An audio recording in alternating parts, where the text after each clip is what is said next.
Hello, wherever you happen to be viewing or listening to this from. My name is Staffan Tjärnström. You Staffan on the webs, and today, in a continuation of my irregular series, I'm going to do a first time, never seen this before, run through of the Soloquest from the Pendragon 6th edition starter pack by Chaosium that was released just a few days ago. And hopefully we shall see how Greg Stafford's Magnus Opus turns out in its absolute edition, as it were. So without further ado, let us head straight in. So, The Adventure of the Sword and the Stone takes place in the fantastical world of Greg Stafford's Pendragon role-playing game. Although you normally play Pendragon with one or more friends, for this adventure all you'll need is a pencil, some dice, and your wits. You're playing the part of a page serving in the household of a kindly aging knight named Sir Ector. His manor lies nestled in the wilds of modern-day Wales, in a tiny kingdom called Pendragon. Pages are young boys and girls between the ages of 7 and 14 who learn the ways of courtly life by observing their elders and doing menial tasks for them. After serving as pages, most girls become handmaidens to ladies, though some may pursue a martial path and become squires. Boys almost always become squires, though the runs and third-born sons of the family are sometimes sent off to the priesthood. Now that you are 14, you are among those pages at court who dream of soon becoming squires to great and noble knights. Sir Ector has two squires in his service, his sons Kay and Arthur. Squires study the ways of knighthood while they serve. Those who are confident in themselves, show promise, and who have the right connections may become knights. Most remain squires after age 21 and are called esquires, to indicate that they are not in service to a specific knight. Kay is an accomplished squire, brave and brash, and is due to be knighted soon, as he is only too happy to remind anyone who will listen. Sir Ector says Britain will need many more knights with strong arms like Kay's in the years to come, for these are dark times indeed. The land has fallen into anarchy and despair. The last High King of Britain, Aurelius Ambrosius, died 30 years ago. His brother Uther ruled for 15 years after that from the mighty kingdom of Logres, but never achieved the coveted title of High King. He died, along with most of the nobility of Logres, in the course of one fateful evening, victims all to foul Saxon treachery. That was 14 years ago, when you were still in your mother's belly. Except for that brief, blessed time, you have never known a wholly peaceful world. Raids from the hill folk of the Cambrian interior, border skirmishes with neighbouring petty kingdoms, and Irish reavers from the sea trouble your land, particularly in recent years. Logres, they say, may fall to Saxon invaders at any time, its warlords too busy squabbling amongst themselves to mount an effective defence against the barbarians. Britain cries out for a new High King, for the return of strength, unity, and stability. But here in Pendragon, on Sir Ector's estate, these troubles seem far away now. A brisk autumn breeze riles up your hair as you step out of the manor hall and spot Arthur and Kay getting set for quintain practice. If only you could join them. So here we're supposed to then read the next sections to get oriented and then head in to the numbered sections themselves. So it's another time, another world. Pendragon is set in the mythical version of Dark Ages Britain. It is Greg Stafford's unique synthesis of centuries of Arthurian tales, a vision of history informed by medieval scholars and troubadours, by Sir Thomas Malory and Edward Spencer, by romantic novelists like Tennyson, and by more contemporary visions from popular literature and cinema. All of these stories have contributed to this legendary game setting. Now, imagine that it is the year of our Lord 509. Britain is a large verdant island surrounded by turbulent seas and consisting of 5 geographic regions. The north, beyond Hadrian's Wall, Cambria and Cornwall to the west and south respectively, Cumbria in the middle, and Log to the southeast. Some smaller islands set off its coast, and the big island of Ireland lies just to the west. Britain is riddled with many navigable streams and rivers, and its coast boasts many fine natural harbours. Much of the land is hilly and covered in dense ancient forests, some rumoured to be haunted. Deadly beasts like the fierce British lions and panthers have kept the woods dangerous, even where crumbling old Roman roads cross them. Deeper in the heartwoods and marshes live dragons whose occasional sallies wreak terrible havoc upon nearby settlements. Other portions of the forest are set aside as hunting grounds for kings and their followers, who fight monsters more than they fear them. The people of Britain itself define themselves as one of 5 distinct cultures: Cymric, Irish, Pict, Roman, or Saxon, and have divided themselves into scores of tiny warring kingdoms, some, like Pendragon, of no greater size than a valley. The most powerful of them is the Kingdom of Log. It occupies most of southeastern Britain and holds 3 of the remaining Roman cities. Now, in these dark times, enemies converge on Log from all sides. Her warlords vie for supremacy, and her few allies fear her imminent collapse. Pendragon Britain is a land of adventure and danger, of scheming lords and ambitious ladies, of great passions and glorious deeds, of mysterious castles and strange hidden kingdoms, and of savage beasts lurking in shadowy green woods. It is a fabled realm, waiting for you to explore. Now, there's only 2 types of dice used in Pendragon, 20-sided and 6-sided. The 20-sided is used to resolve actions and test morals and beliefs, and the D6 is damage in combat. The stories of King Arthur and his knights and ladies are filled with characters consumed by their passions and driven by their emotions for good and ill. You find your character's personality at times driving the narrative in surprising directions,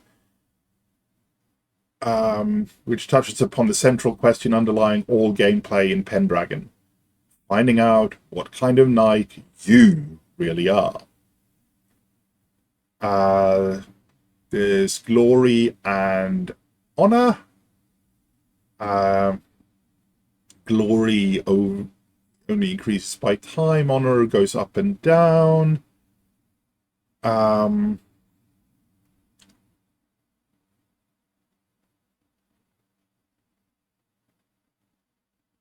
There's damage pieces on taking damage, and they give us a mini character sheet. However, unfortunately, the PDF in the starter set is not editable. So rather than go through the machinations to create the editable PDF, I'm just going to make use of Sir Clarion, who is one of the pre-generated knights in the amongst the 8 pre-gens that also comes in the starter set. Probably means that he's a bit better than the starting character would be, but for the interest of getting through this in a reasonable time and making it seem as seamless as possible, we're going to go with Clarion at an earlier age, but with all the numbers the same. Everyone's Pendragon will vary. So we'll skip over generations and head straight into the adventure of the Sword in the Stone. New music. So, Sir Ector's manor is built upon the ruins of an ancient hill fort in the country of Pendragon. The hall, Sir Ector's place of residence, is a grand 2-story stone building with an entrance on the 2nd floor. On this fine autumnal day, with the harvest done and the air getting chiller, you're enjoying a brief respite from your duties with your friend and fellow page, Alice. The two of you are sitting near the warmth of the central hearth, playing a game of improvised drafts using river pebbles, when the main door to the hall flies open. It is your friend, Arthur, Kay's younger brother, and his fine features are lit up with excitement. He beams at you. Kay wants us to do Quintain practice, and I asked if you could join us, and he said yes. You leap to your feet. As a page, you're not allowed to practice martial art with the squires. Kay, the senior squire of the household, must be feeling magnanimous. The game of drafts forgotten, you and Alice run outside with Arthur. The knight is, if nothing else, a mounted warrior, and the knight is most fearsome upon the battlefield as part of the massed mounted lance charge. Again, this unstoppable force, few enemies may stand. Learning how to ride your horse into battle takes years of practice. It requires riding at full gallop, holding a heavy shield in one hand and a long wobbly stick in the other, all the while maintaining balance and control of the mount long enough to score a meaningful hit against the target, without falling off afterwards. Squires practice their aim with a lance using a device called a Quintain. These vary in construction from simple to elaborate. Sir Ector's Quintain is decidedly the former, but it serves its purpose well enough. A crossbeam atop a post is used to hang an iron disc about the size of a man's face. The distance from the ground may be adjusted, but usually, like today, it is hung at the approximate point where a precise hit is likely to unhorse a knight. The idea is to execute a charge with a lance and try to score a direct hit on the disc, which is molded in such a way that only by striking the very center will the sonorous gong ring out. And here we have a rather pleasant picture of Pendragon. As you run out onto the top of the stairs, landing outside the hall, you see that Kay has set up the Quintain and bought a small stack of rebated lances. They're normally lethal points dulled with a cloth bundle. Your excitement dims when you see that he's also brought out a mechanical hobby horse, a 4-wheeled contraption with a saddle on top, which must be pulled by 2 others in order to achieve momentum and speed. Kay seems to register your disappointment as you descend the stairs. What? Did you think I was going to get Bishop out for this? Bishop is the name of Sir Ector's charger, a fine warhorse who's seen many a battle and bears the scars to prove it. It is enough that the whelp promised not to do my chores for a fortnight in exchange for this favour. Arthur looks abashed. Clearly he did not want Kay to mention this part of the deal. Being an older squire of 17 winters, Arthur has many responsibilities already. Taking on Kay's task will mean long hours and sore limbs. So in situations like this, where it might not be clear how to respond, you may turn to your traits for guidance. As long as the trait is less than 16, you're always free to choose how to act. However, let's see what the dice have to say this time. This is known as a decision roll, and has you rolling against 2 usually opposing traits. It's usually obvious which traits to roll against once you become familiar with their definitions. In this case, look to your just and arbitrary traits. Someone with a high value in just has developed an objective sense of right and wrong, while an arbitrary person allows their own biases or self-interest to influence these feelings. Take a d20 and roll against the value of your just trait first. So our just trait is 16, so we actually have no choice. So we will automatically success. If you roll equal to less than the value you said to succeed the trait, rolling the value of the trait exactly is a critical success, while rolling a 20 is a fumble. If you roll a critical success, put a check next to your just on the character sheet. If you fumble the roll, put a check next to arbitrary instead. As a fumble on one trait is considered an automatic success in the other. If you failed your roll against just, make a second roll against arbitrary, etc. If you fail the roll, you must make your own choice between the two, but since the pre-gen has a just of 16, I has to succeed, so we'll go to 3. K is 7 years your senior and has at least 2 stone of weight on you, but you feel you must say something. If this comes at the expense of Arthur having to do all your work for you, K, then I won't do it. You feel your eyes flash as your heart pounds inside your chest. You would love nothing more than to take a shot at the Quintain, but not at the expense of your friend. Everything is quiet for a moment. You see that Alice has come out on the landing and is watching the whole scene, which makes your cheeks flush bright red. Kay's expression is one of utter bemusement. Fine, he says, with a shrug. For one fleeting moment you think you might have won this standoff. I guess this won't matter to you as much as the whelp said it did. Still, it would be a shame to waste my setting up the Quintain. I'll take a few passes with the lance, and you and the whelp can pull me. Go 6. You cannot help but feel dejected. Arthur catches your eye as you both move to the front of the hobby horse and gives you an encouraging smile. You can see that he's grateful you spoke up, which does help lift your spirits. Don't worry, he says. Before you know it, you'll be doing this practice so much you'll wish the Quintain had never been built. By making a just decision against your own best interest, you earn a check to honor. Okay, so we will find honor on here and check it.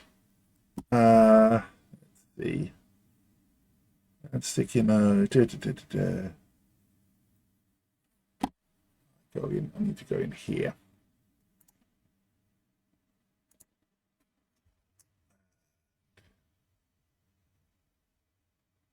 Sign.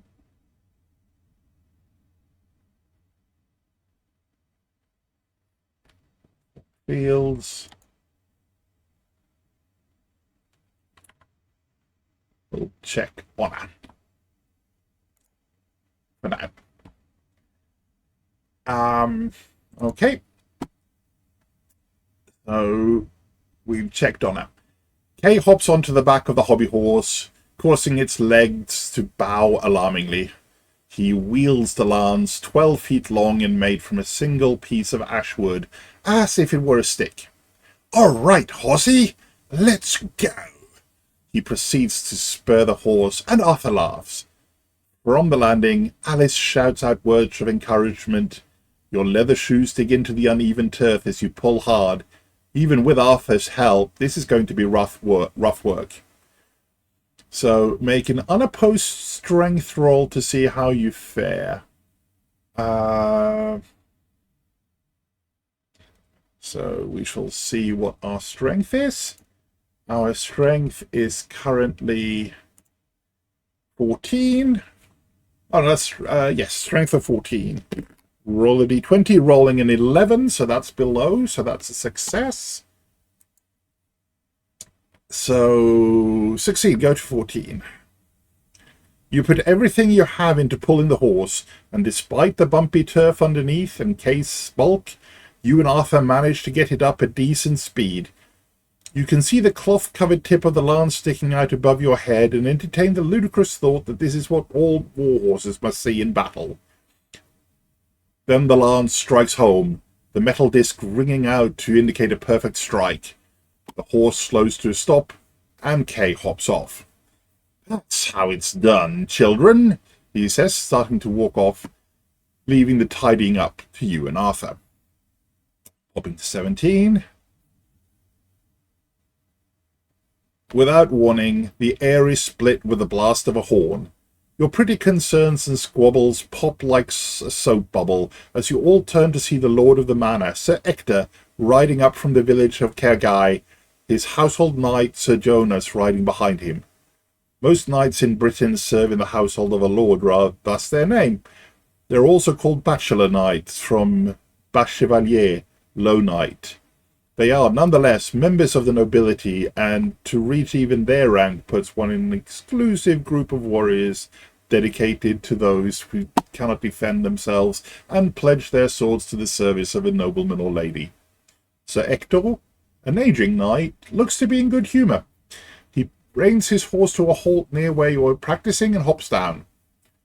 "I have word from our king, Mawan, and his court are to pay us a visit in 2 days' time to stay with us through the feast of St. Andrew. Tomorrow we go a-hunting for boar. The king must have a grand feast of welcome when he arrives." Quintain practice is over. A boar hunt is always an event that requires the support of the full household, and you, Alice, Kay, and Arthur rush to follow Ector into the hall and find out what is expected of you. Today marks a week before the Feast of St. Andrew, and the morning dawns chill and grey. You rise from your customary bed, a soft pile of straw in the corner of the hall that you share with other pages, and help the squires get the hearth fire stoked up, among other menial tasks. Sir Ector is also up and moving about, preparing for the hunt in consultation with Sir Jonas. Hunting in is Ector's favourite sport, and he employs a huntsman, a gnarled old specimen called Glyn, to help him in his efforts. Glyn is up at the hall at dawn, along with Di, the dog boy, to discuss the day's prospects. Considering the season, all agree that the boar will be the most likely quarry, but they will not know for certain until they see tokens. The hunt you have gathered has a lexicon all of its own, with words like unharbouring, fumes, a bay, and so forth.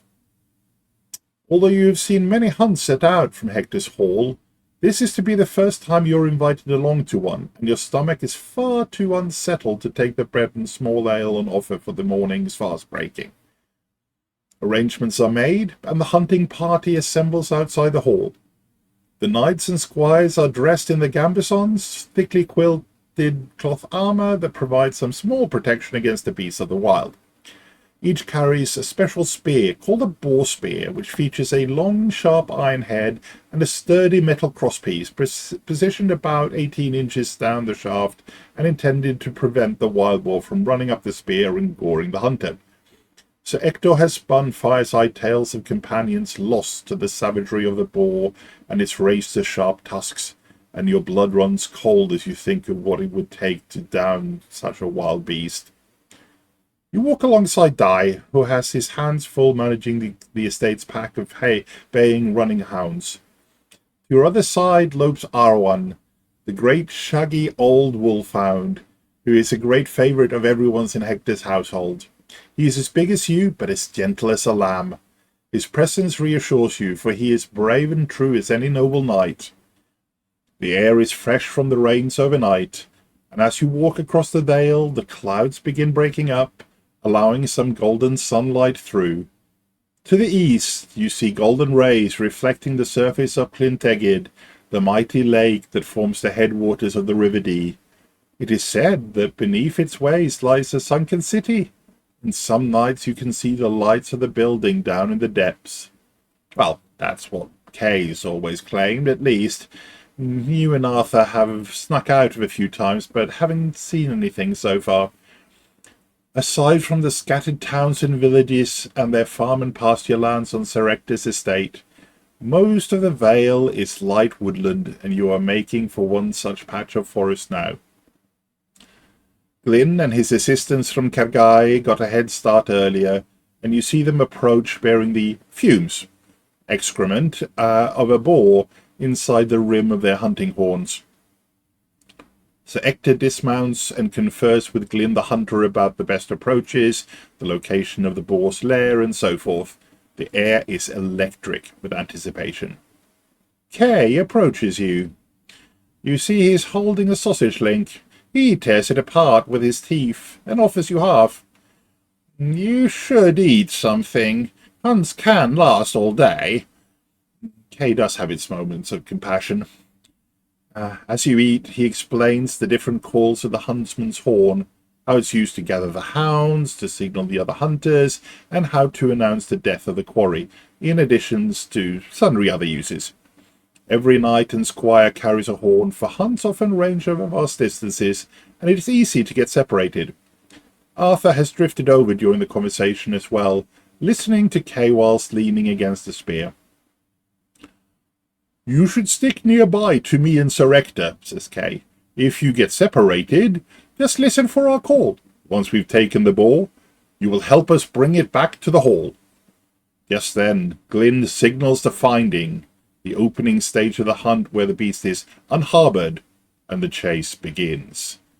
The hounds set up a tremendous racket, and nearly pull Die off his feet as they begin moving towards the woods. The knights mount up, and Kay and Arthur rush towards their horses as well, before Arthur stops, turns, and hands his spear to you. In case you run into any trouble, he says, his face grim. You feel a wave of gratitude wash over you. It's not as sophisticated as the knight's boar spears, but it is better than nothing. Gripping the spear, you break into a trot on foot, keeping up as the knights canter towards the forest. Soon you're among the trees, the dead leaves of autumn crunching softly beneath your shoes. The bracken and branches are not so bad here, and you keep an eye on the knights as they press ahead, dogs and huntsmen in the lead. It's not long before you hear a blast from Glyn's horn. The quarry is found, and the chase is on. You see signs of movement deeper in the woods, and go that way, your breath ragged in your throat and coming out in great white puffs. More horn blasts, now coming from multiple hunters, dogs barking and howling, echoing among the trees, shouts fading into the distance. You look around. You're all alone. Make an opposed roll of your hunting skill versus the boar's avoidance skill of 10. So let's have a look. Our hunting is 5.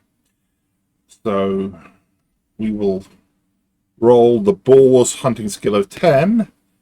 The boar rolls a 17, so it fails. That's probably good because I think we're going... Oh, so close. We roll a 6, but we both fail.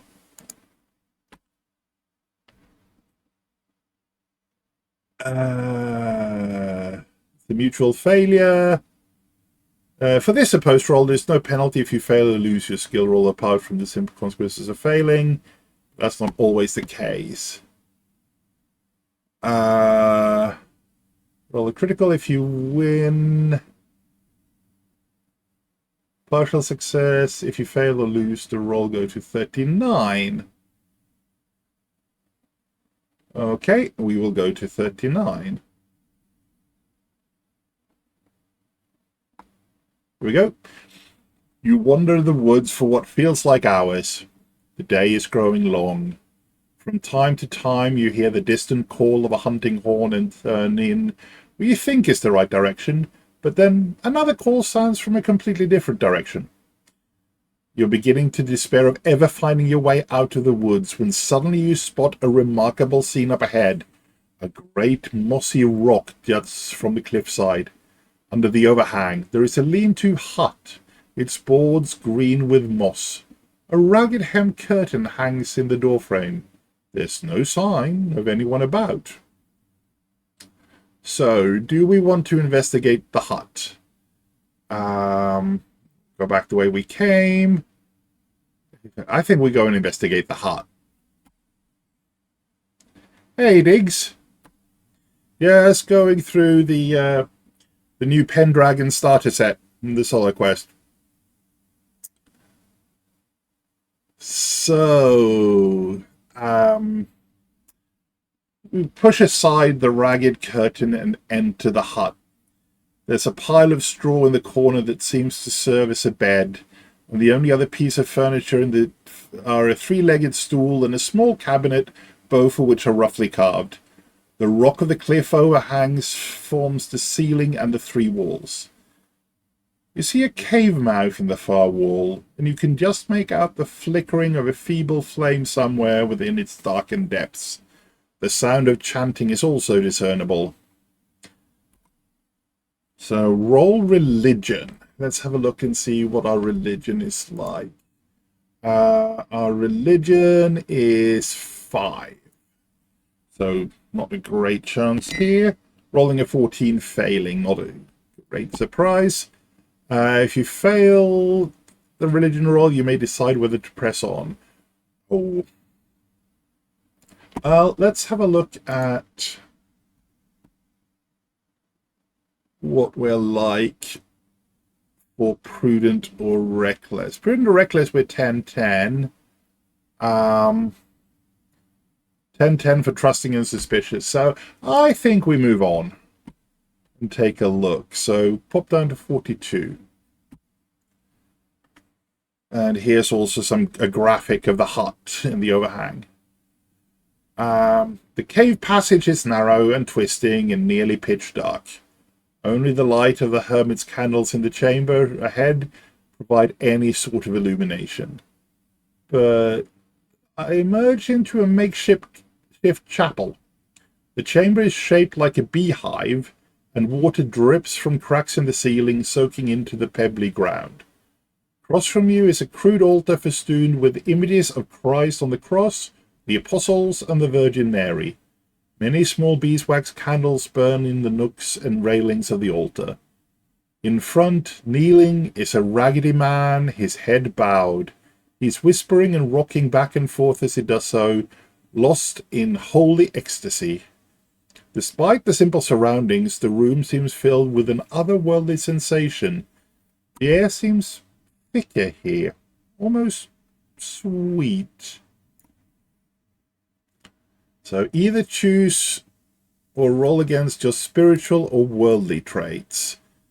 If you roll, you may choose which to roll first. Do not roll against the second if you succeeded the first. So let's have a look. I think spiritual sounds like a good plan here. So our spiritual is 13. We roll a 4, so we make that, which means we get the ticket. So yet again, this is just being a little bit weird on my part on how I do this, because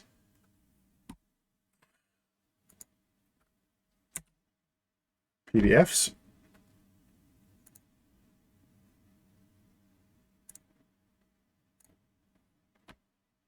And go to 43.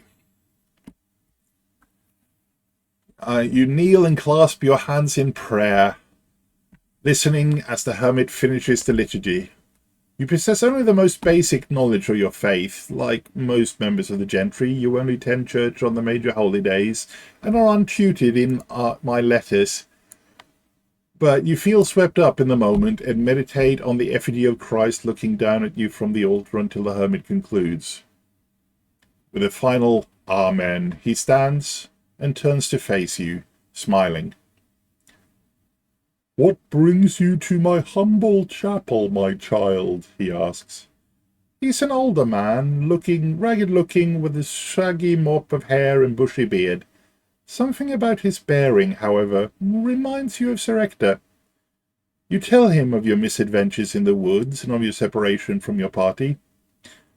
The hermit listens with sympathy, then, taking a candle and blowing out the rest, leads you back to his cell.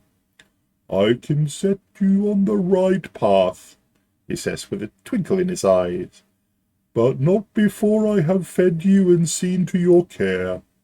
He bids you sit on the solitary stool, then departs and is gone for a good quarter hour, returning with a small basket overflowing with freshly picked greens. "I have a small garden patch near the stream," he explains. The bounty includes parsley, lettuce, and watercress, all of which he tosses together in a wooden bowl. He also has a gourd filled with fresh stream water, all of which he offers you. You should have some bread as well, he says, and he opens his cabinet door to fetch a half-eaten loaf from within. Your eyes light upon something else, however. Inside the cabinet, slightly rusted mail hauberk and sword in its scabbard. The hermit notes your gaze. Indeed. I was once a knight much like your lord Sir Ector. I held many estates and had a fine wife who blessed me with 12 sons. He pauses. You think he may be on the verge of tears, but he composes himself and continues, I lost all my sons in just a few short years. The 4 horsemen visited my hearth again and again. When my youngest, my last, when I lost him, I lost myself. I took leave of my senses and lived as a wild man in the woods for months, years. At last I found my wits again thanks to the grace of the Lord. I saw a vision deep in the forest, a silver stag. Between its great antlers a glowing apparition, a grail covered in shivering samite.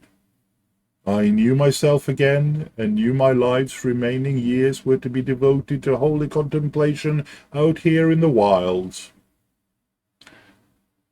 The hermit takes a deep breath and smiles at you again. All done? Good. Let me show you the way back. Thanks to the hermit's directions, you head off in the right direction and soon hear the sound of the mort being blown on a horn. The boar is dead. Let's go to 53.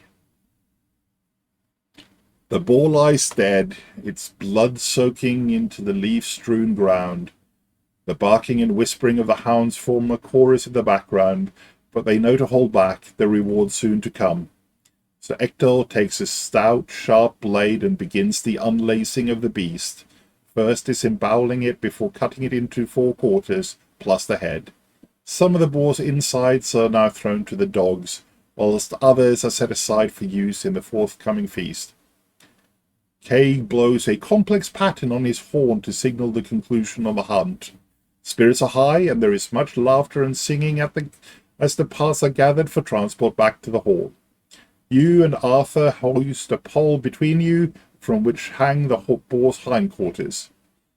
You arrive back at Sir Ector's hall as the sun begins its descent to the horizon, and a chill westerly wind picks up, blowing great grey clouds across the sky. Within, the hearth fire blazes, and you, Kay, Arthur warm your hands, sitting beaming at each other. Wash up! Wash up! Barks Sir Ector. No time for dilly-dallying. The king arrives tomorrow, and there is much to be done. And the morning dawns under patchy rain clouds, and all you want to do is stay snuggled under your bearskin blanket and rest your aching muscles. And I need to roll energetic versus lacy. Let's see how we're doing. Energetic versus lacy. Okay, we're at 15.5, so rolling a 15 exactly, we get a critical. We absolutely leap up. Which reminds me, it's a critical. I get the ticket. So we will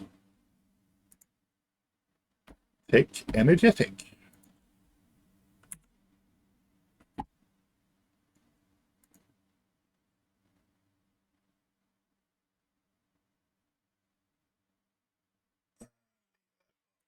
I think.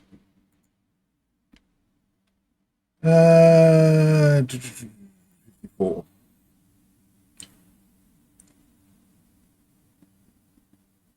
And we are soon hard at work attending to our morning chores. Returning to the hall set around noontime, you find the household hard at work, laying out the trestle tables and setting up the hall for the grand feast. There's a high table where the king and Sir Ector will sit with their favoured guests, and 2 other tables set perpendicular to that, forming a roughly U shape. As the boar meat roasts over a spit, filling the hall with a mouth-watering aroma, You help Kay and Arthur in setting up the trestles and benches and laying out the fresh hay on the floor. Then Kay, entrusted with his father's keys, retrieves the silver and fine linen from the lockbox in Ector's solar, and then the three of you set out the service. Sir Jonas, meanwhile, is busy setting up the dresser, a side table where the food is prepared for presentation at the table. With ritualistic care, he sets out the pewter goblets, ewers, and banaps. He also sets up the Aubrey, a special cupboard where Sir Ector's finest platters are displayed for all to admire. These gold plates, craftily inlaid with pearls and stones, are far too valuable to be used for mere dining. You watch as Ector's tapestry is taken outside for freshening up one final time before the onset of winter are hung again. They depict scenes of hunting, of battle, of courtship, and of finer things in life. You've studied these tapestries many times over the years, for they hold the promise of the life ahead of you, a life of honour, glory, and valour. Your reverie is broken by Arthur, who runs into the hall. "The king approaches!" King Marwan of Pendragon is a young man, dark of hair, with steely blue eyes, and a scruffy beard just thick enough to cover his chin. He is typical of the kings of these parts, more a tribal chieftain and warlord than anything. He has come with a small train of knights, warriors, ladies, maids, attendants, and grooms, all of whom quickly fill the hall.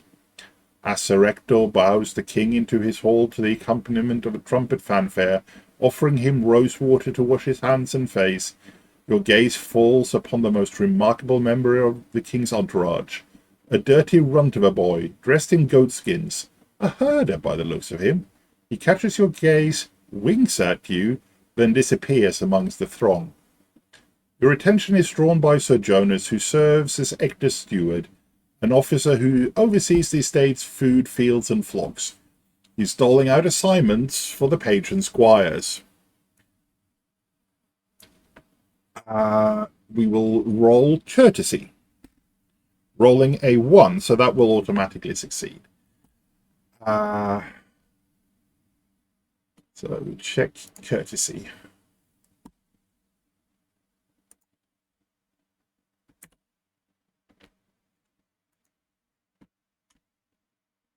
And go to 57. Your spirits soar as Sir Jonas tells you that he thinks you have grown courteous enough to serve at the table.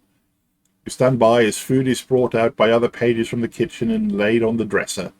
The roasted boar's head, its mouth stuffed with small russet apples native to Pendragon, is the centerpiece of the high table. Your job is to prepare and serve Hippocras, a hot-spiced wine popular during the colder months. You've done this before for Sir Ector at Yuletide, and you go about your new duty with practice ease. Having filled the pitcher, you begin moving amongst the knights and ladies, who keep you very busy filling their cups. The aroma of the food already out on the table is intoxicating, and your stomach grumbles resentfully. You know that you will have to wait until after the feast for your portion. But this is cold comfort as your eyes wander over roasted boar in ginger sauce, marrow fritters, meat jellies, formed into the shape of Sir Ector's coat of arms, lampreys in sauce, custard tarts, almond omelettes, herb fritters, sliced cheeses, and haslet, the roasted entrails and genitalia of the boar. You need some sort of distraction from all the food. Do we wish to try and impress the nobles of King Marwan's court? Or do we prefer to eavesdrop on the conversation at the high table? I think we're going to try to impress the nobles of the court. You put all your efforts into your task, trying your best to anticipate the needs of every knight and lady, all the while smiling, bowing, and chatting as appropriate. So roll against appearance. Appeal measures not just your physical looks, but also the impression you leave on others through your natural charm and wit, or lack thereof. Okay. Rolling a 3, that sounds good to start off with. Our appearance is 10, so that's fine. We succeed. You there! My cup grows empty. You hustle over with a pitcher to refill this night's cup. He's one of King Marwan's men and is a stranger to you. As you pour, you sense he's looking at you. Are you a page or a squire of this household? He asks. A page, sir. But soon to be squired, I expect. You nod. Very good. You have the bearing about you. Sir Ector does his house proud. They say Kay will make a fine knight. He'll be fighting in the tournament, I expect. You give the knight a blank look. The tournament? Surely you know of it? Why, every knight in Britain is going to attend, or so they say. And who wouldn't, I ask you? The prize for winning is only acclamation as the new High King of Britain. You return to the dresser to refill your pitcher, mulling this over. To think. Kay, the High King of Britain. What a world. You laugh to yourself as you return to serving at table. And we go to 74.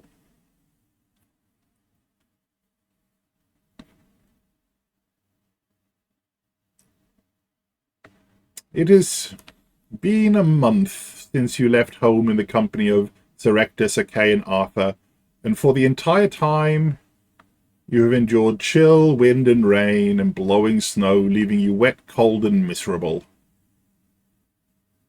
That's interesting. It said go to 74. That feels like it's a jump too far.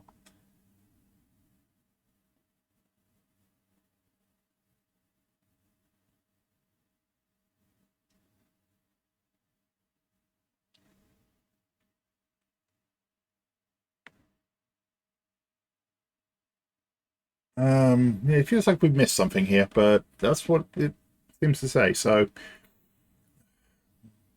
bit of a tick against the flow there. But it's been a month since you left home in the company of Sir Ector, Sir Kay, and Arthur, and Fix.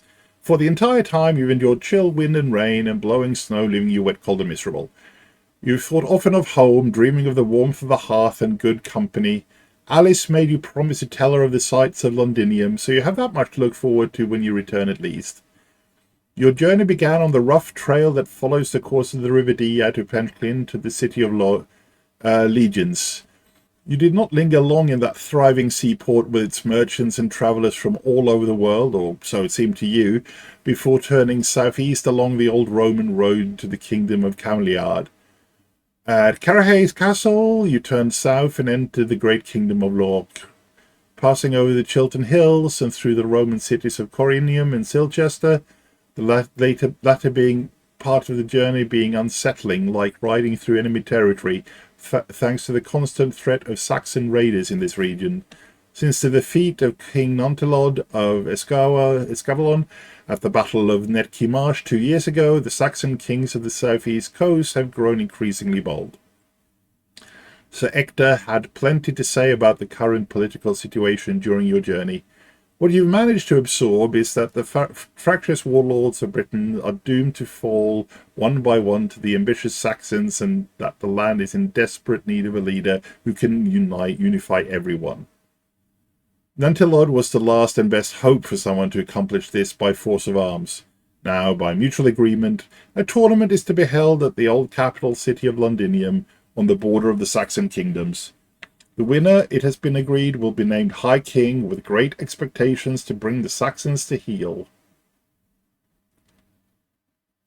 Last night you slept in the stable of Castle Staines, where you were surprised to find that the steward in service to Sir Ulfius, the famous Duke of the Vale, was himself a Saxon. Ector explained to you that the Saxons of the county of Berwick have long been allies of Cimbri, your people. It is the kings and warlords, Saxon and Cimbri alike, who visit so much woe upon our lands, he said, with a sigh, staring into the hearth fire of the great hall that Staines. You and Arthur listened attentively. The Saxons have their own style of high kings, whom they call Bretwalda. Their kings fight amongst themselves as much as they fight us. And our own cousins and dukes, inheritors of our proud Cimbric and Roman traditions, lay siege to each other's castles, or usurp thrones from their too weak to hold their claim. Everyone scrambles for the prize, and for what? Power and wealth. That's all they care for. This morning, you were already on the road when the sun came up, and the day toward dawn cold but clear over frost-rimed fallow fields and woodland. It's around midday when you first catch sight of Londinium, situated on the mighty River Thames, the greatest city in all of Britain. Stout Roman walls present an impressive edifice, and within you see countless rooftops, towers, and church spires, as well as the truly magnificent Basilica of St. Paul. How can so many people live so close together? Asks Arthur in wonder, echoing your thoughts. Several Roman roads feed into Londinium. The one you are on, Watling Street, forms the northern boundary of the grounds marked out for the big New Year's tournament. You see a veritable town made of tents, riotous in colour, hosting many of the visiting knights and lords due to fight on the morrow. The excitement in the air is palpable. Watling Street passes through the city walls at Newgate, which, despite its name, is centuries old. Riding beneath the gate, you notice a niche at the apex of the arch. A carven relief depicting the Trojan hero Corinius overthrowing the giant Gogmagog. Sir Ector told you this story during your journey, and you reflect that ever since the arrival of Brutus and his Trojans, Britain has seen many waves of invaders from across the seas. You are shaken from your reveries by the sight of the street beyond the gate. Buildings as high as 3 stories crowd in from either side, and in the street itself throng men, women, children, horses, asses, dogs, pigs, all in what seems a great swirling tumult of jostling, shouting, squealing, braying racket. "Kay, go see about lodgings, there's a good lad," says Ector, seeming a bit overwhelmed himself. "We will wait for you in the courtyard of St. Paul's, just ahead." There is little need for Ector to point out the location of the famous cathedral, for it is easily the greatest structure in the city, dwarfing even the citadel of the White Tower and Lud's Castle, the 2 great Roman stone forts on the bank of the Thames. Sir Kay and Arthur carefully guide their mounts through the throngs as you and Ector make for the cathedral. As soon as you enter the courtyard, the noise and chaos of the city seem to fade. You dismount, graceful for an opportunity to stretch your sore muscles, and then begin tending the horses. And we have a call out for how Kay was knighted.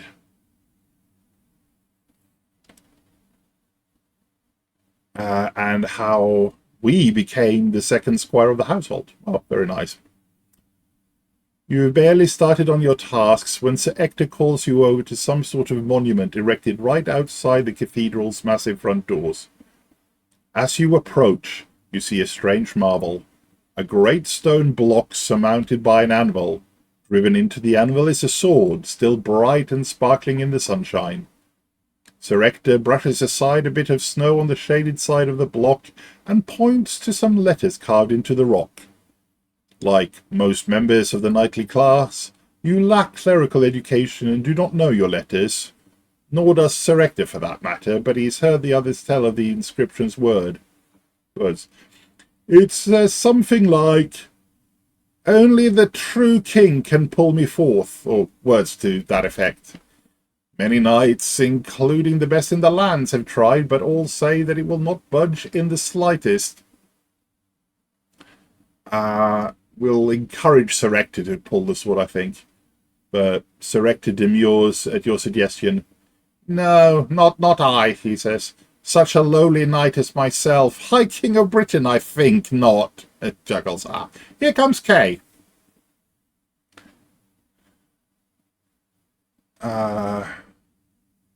So I am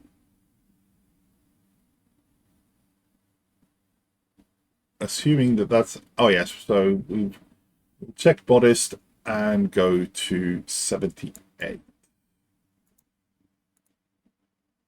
Modest.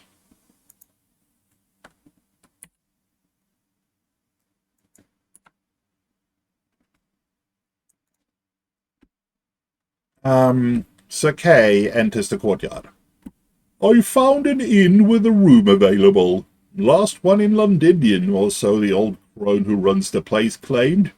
Father, I think every knight in Britain has come for this tournament. Kay's eyes are bright with excitement, and as the shock of the city has been wearing off, you can understand why. Save for Rome and Jerusalem, Londinian must be the greatest city in the world. The excitement is infectious. You help lead your mounts through the streets to the inn stables, get them unpacked and settled in, and report back to Sir Ector outside the inn itself. I'll expect you'll be wanting to see the city then, he asks.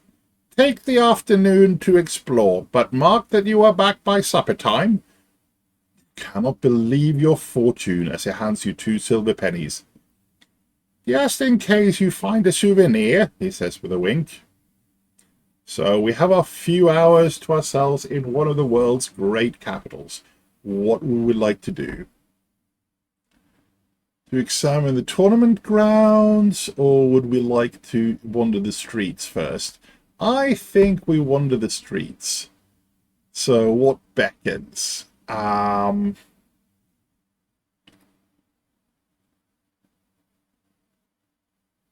Ooh. Let's go and visit the field of Pendragon, where the head of a god lies buried outside the city walls. That sounds interesting. So during your journey, Sir Ector spoke briefly of a field outside the city walls called Pendragon.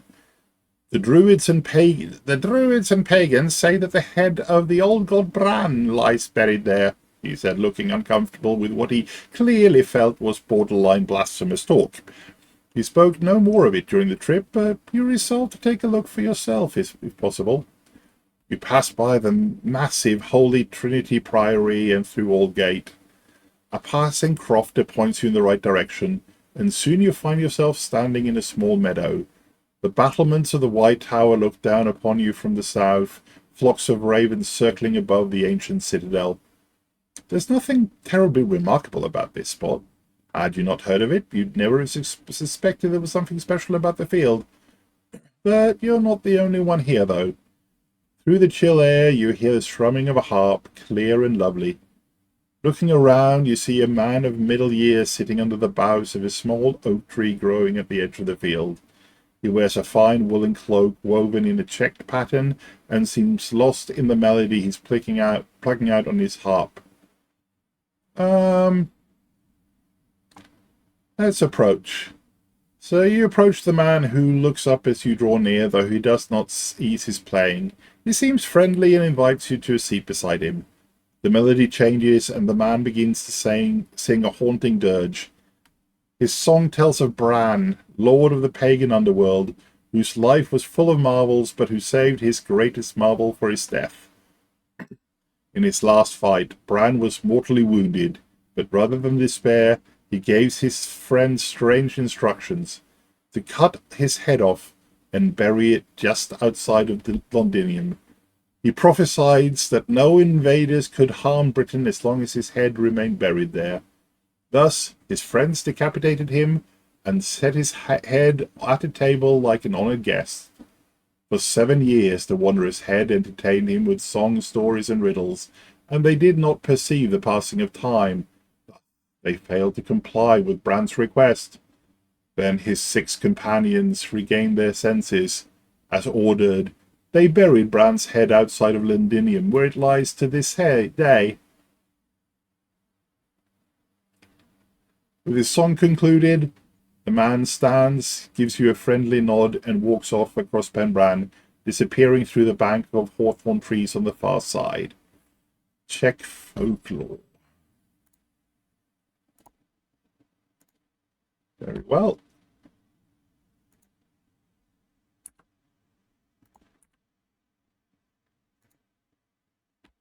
Go to 89. The city beckons.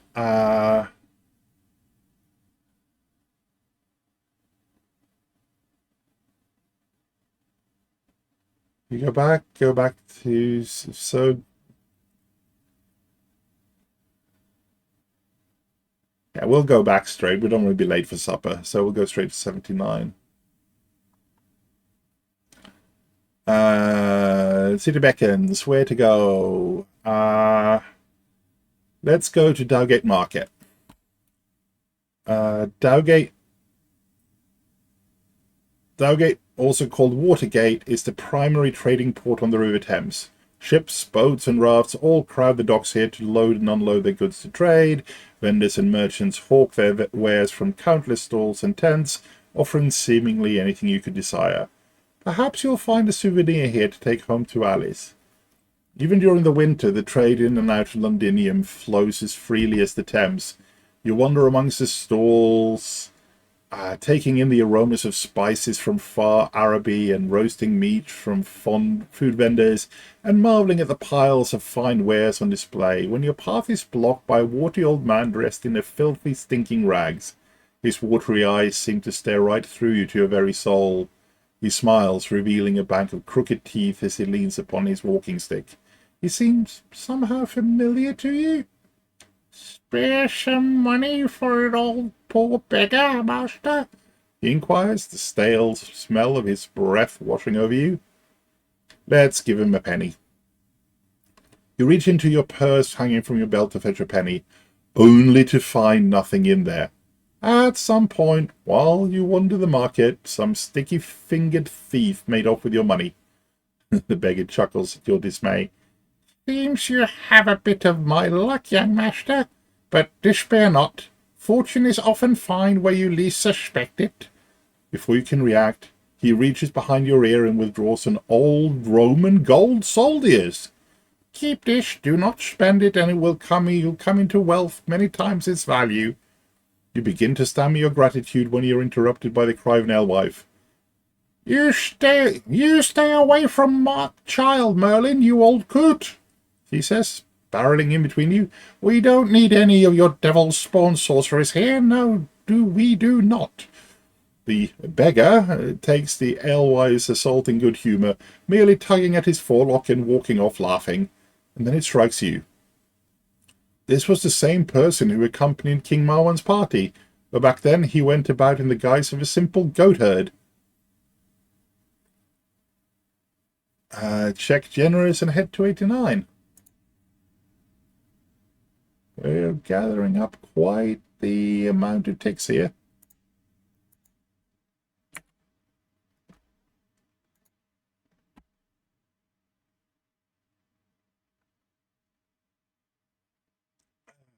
The city beckons. We need to get back to supper. We've been here before, so we have to take reckless.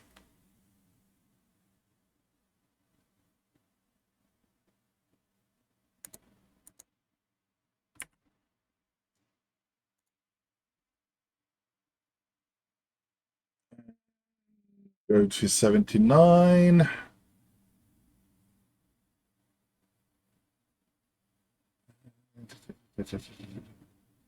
We've been to the sides, go to 90. The shadows are growing longer, and you realize with a sinking feeling that you have tarried too long in the streets. You run back to the inn and find Sir Ector in the common room with Sir Kay and Arthur finishing their supper. "Get lost, did you? I do not look kindly on tardiness. We are off to stroll the tournament grounds, but you are to remain here without supper, and see that our mail is cleaned and made ready for tomorrow's events. Once you are done with that, you may come find us on the tournament grounds if we have not already returned." Skipping the meal is the worst part of the punishment. Both Ector and Kay keep their armour in good order, and there is little to do in the way of cleaning the harnesses. You regard the hauberks, each made up of countless small chain links. You resolve to be a better squire to Sir Ector, and in so doing, earn the right to one day don your own suit of armour. At last, you set out for the tournament grounds at a run. A village of tents has grown up between Newgate and Ludgate, and it is here you'll find your party. Tent City hosts the overflow of knights and their entourages who could not find lodging in the city. Row upon row of colourful tents and pavilions from tiny to palatial, create a veritable labyrinth populated by martial men and women. Pennants fluttering from each tent pole display the arms of the knights residing within. Squires run to and fro on missions for their lords. Knights sit outside their tents, chatting with companions, strumming their harps, playing games of skill to pass the time. You pause outside one large tent, partly coloured yellow and blue, which you recognize as the heraldry of the Count of Salisbury. A knight is stepping out of the tent, and you realize you're blocking the way. You cannot help but gawp. Although you're aware that women may become knights, they're almost unheard of where you come from. But here, in the flesh, is a woman knight. She's obviously a veteran of many years fighting. Her steel hair nearly matches the iron of her armor. Her hands are rough and knotted, and you spot a couple of small but nasty scars on her face. Following her is a young man, about Arthur's age but dressed as a knight. He is almost a mirror image of the other. Fresh-faced, unblemished, but he shares her martial bearing, and clearly they're at ease with each other. It is also intuitively obvious that he is her social better. I think we get out of their way. And I think we would want to go to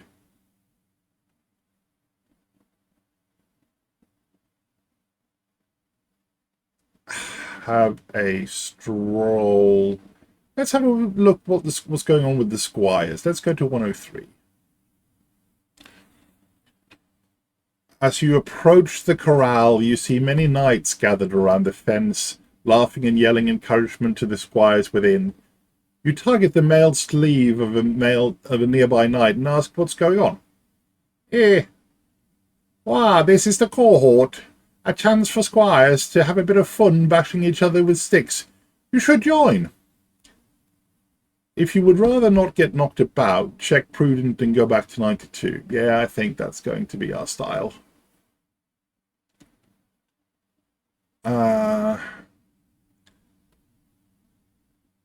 Let's go and have a stroll amongst the knights' tents.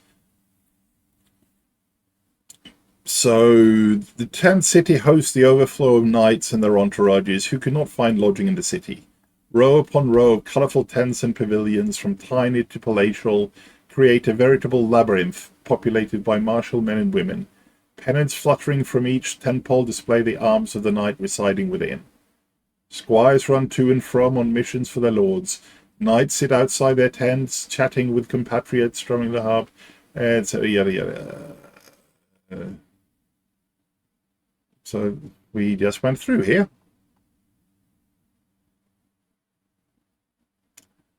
So we'll go back to 92 and say that we've done enough and just go to 121. The day, which began so early and has been so full of wonders, is catching up with you at last. Your senses buzzing, you make your way back to the inn and collapse into sleep at the foot of Sir Ector's bed.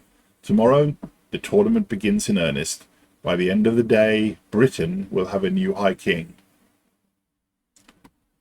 The day dawns overcast and cold, but the city is already up to greet the weak sun, such is the excitement for the New Year's tournament.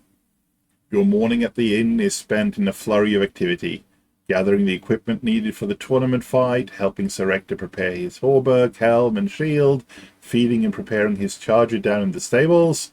That and countless other tasks, which keeps you running around non-stop until the sun is peeking up over the rooftops.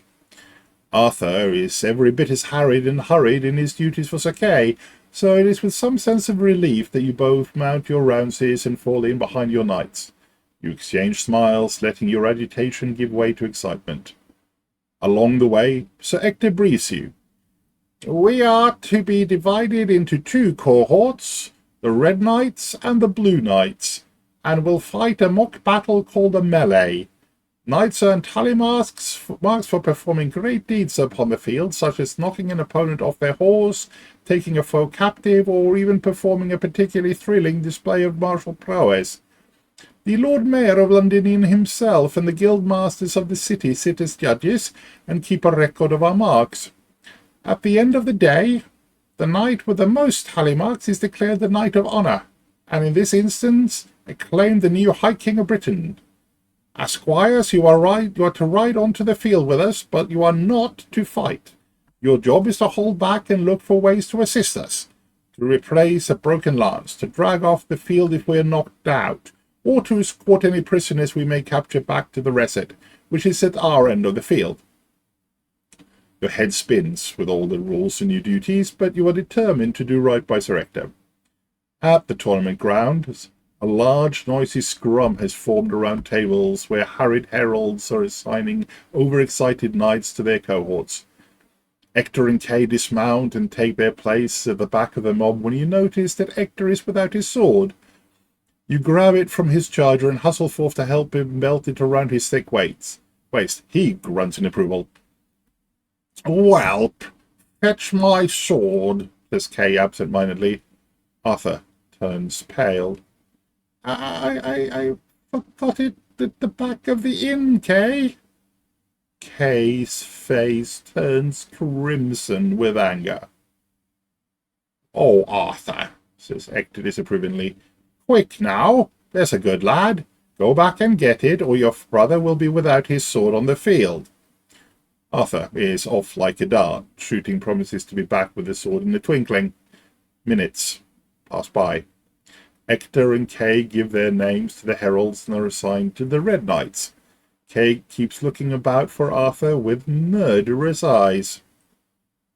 "What could be keeping that inattentive fool?" He turns to you. "Go find the whelp and bring him back with my sword, or so help me." You do not need to be told twice. Most of Londinium is at the tournament, and you run through Newgate and down the city's empty streets. It's quite eerie, really. The city, filled with so many people just this morning, is now as quiet as a cemetery. Your heart is in your throat when you reach the inn. You find Arthur, but he sits against the front door, head on his folded knees. He looks up at your approach, and you see his eyes are rimmed red. They closed up the inn," he wails, and bangs the door with his fist. "Everyone is at the tournament. I can't get Kay's sword. Oh, what am I to do?" Your mind races, and several solutions suggest themselves. You could break into the inn. This is an emergency, and surely the Lord would forgive some petty larceny in the name of fetching Kay's sword. But then you suddenly remember that there's another sword that no one is using, the one in the cathedral courtyard. Let's tell Arthur about it. You pull Arthur to his feet. "Sir Ector showed me another sword in the courtyard of St. Paul's down yonder, but..." You were about to say it was stuck in an anvil, but before you can finish your sentence, Arthur bolts down the empty street towards the cathedral. He will see for himself soon enough, you say to yourself as you take off after him. You arrive at the empty courtyard in time to see Arthur approaching the sword in the stone, his hand extended. A light snow begins to fall. You watch as he steps up to the stone, reaches out, and lightly closes his hand around the sword's hilt. There is the sound of steel scraping on metal, and your mouth falls open as Arthur pulls the sword straight out as if it were from an oiled scabbard. Arthur's face splits into a wide grin, and he beams at you. "You saved my skin, no mistake," he says, and off he goes again, this time back to the tournament grounds. You follow in mute shock. Surely someone must have loosened it. You arrive back at the tournament grounds to find Sir Kay pacing up and down the sidelines. Most of the knights are already on the field, and the sound of the cheering crowds fill your ears. The melee has begun.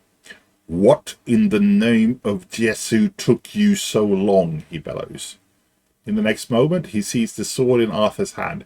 "And whose sword is that?" I found it, Kay," says Arthur, fighting for breath. It's a good sword, I promise." Kay takes it in his hand and gives it a couple of swings.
The press of night streaming through Newgate.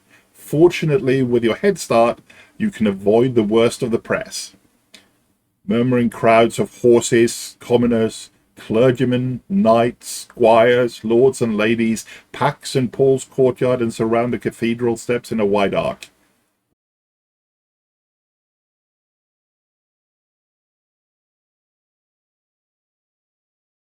Did look, finally catching up to you and Arthur with a mounted Sir Kay close behind.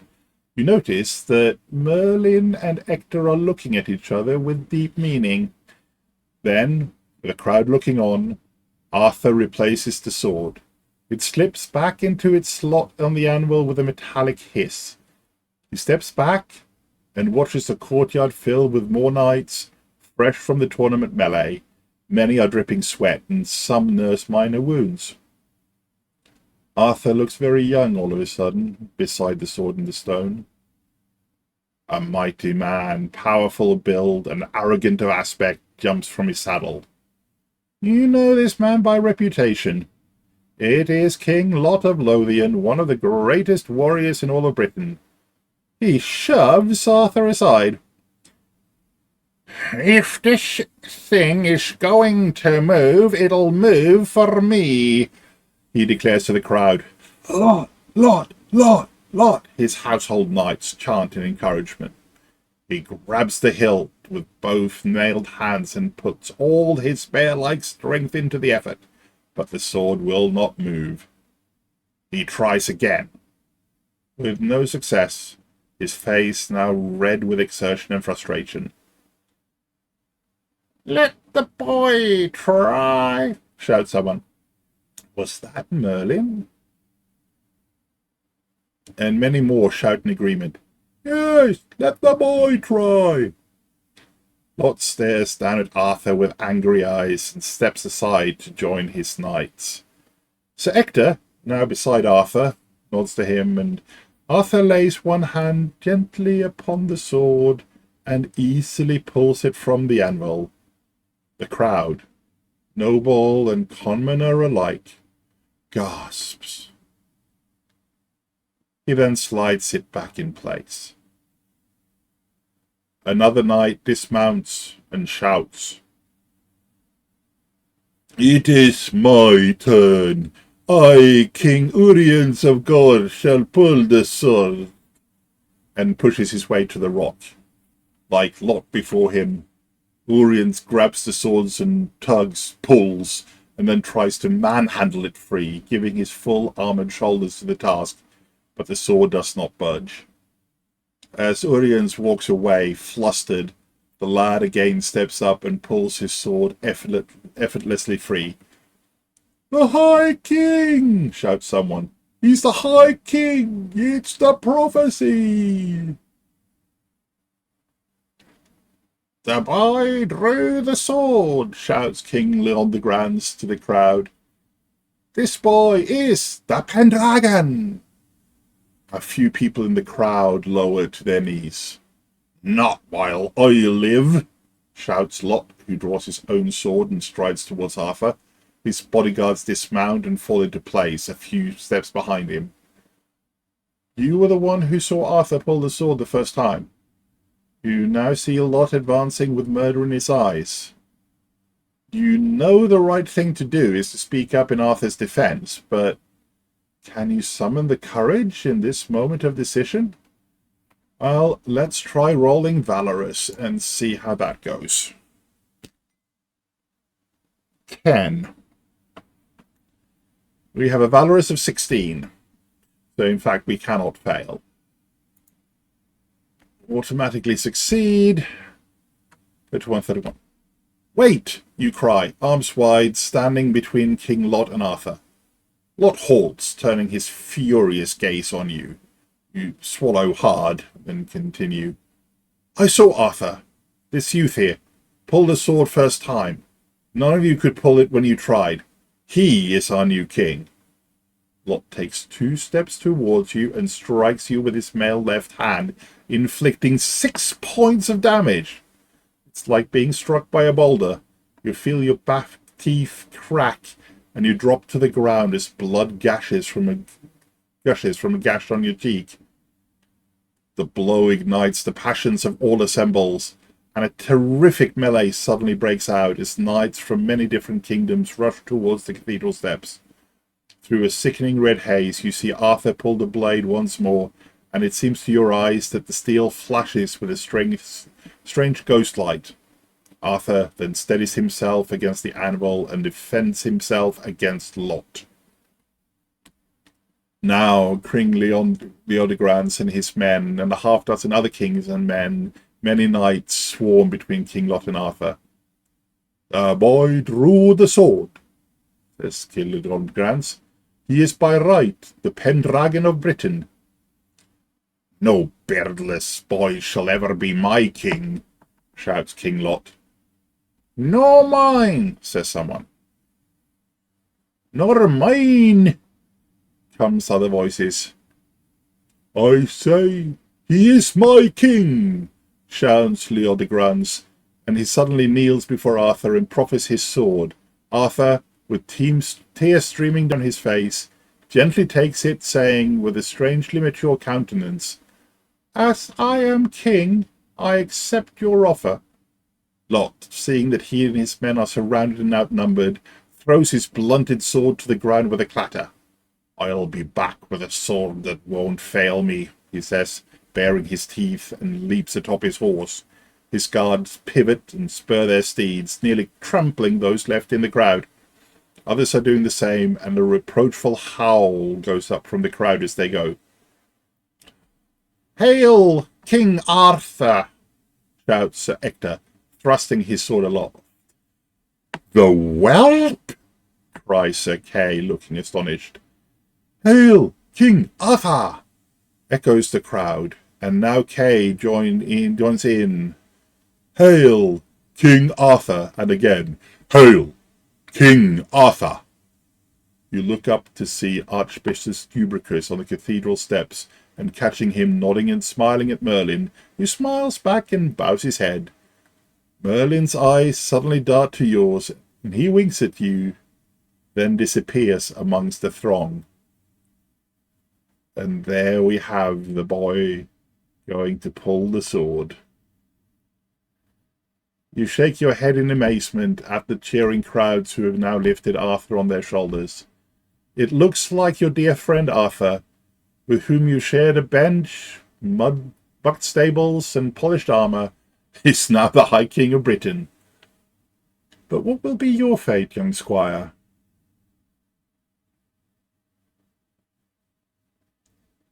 If you successfully freed the bull, no. Try to pull the sword from the stone for Arthur, no. Or defended Arthur against King Lot, yes. Go to 135. We must knight you first, I suppose, Sir Ector says to Arthur amidst the jostling and tumult. Arthur nods slowly as everything sinks in, then turns to you. And I will need a squire I can trust, he says, a twinkle in his eyes. You grin at each other. You've seen 7 years as the king's squire ahead of you, and in that time you may well be knighted. Your action during this adventure presages your future. What kind of knight would you like to be? You've played his part, however small, in the birth of a new era. The boy king, as Arthur will be soon called, has many challenges ahead, but his reign will leave its mark on Britain and the world forever. So go through the marks on the story award, and then give the total to what kind of knight are you.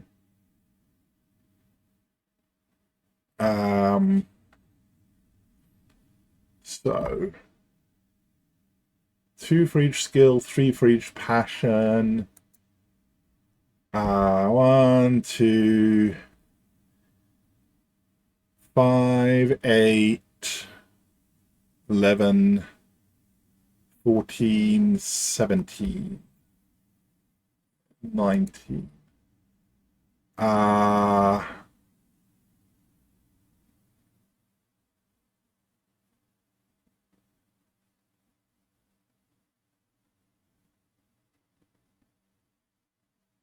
1921, 24, 29,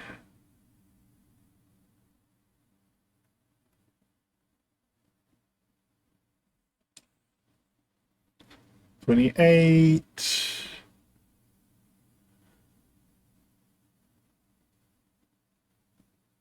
28, more than 18. You're a knight of a round table. You're knighted by Sir Ector or King Arthur and go on a great career. You're among the first to receive his personal invitation of the king to join his esteemed martial order, the Knights of the Round Table, a few years hence.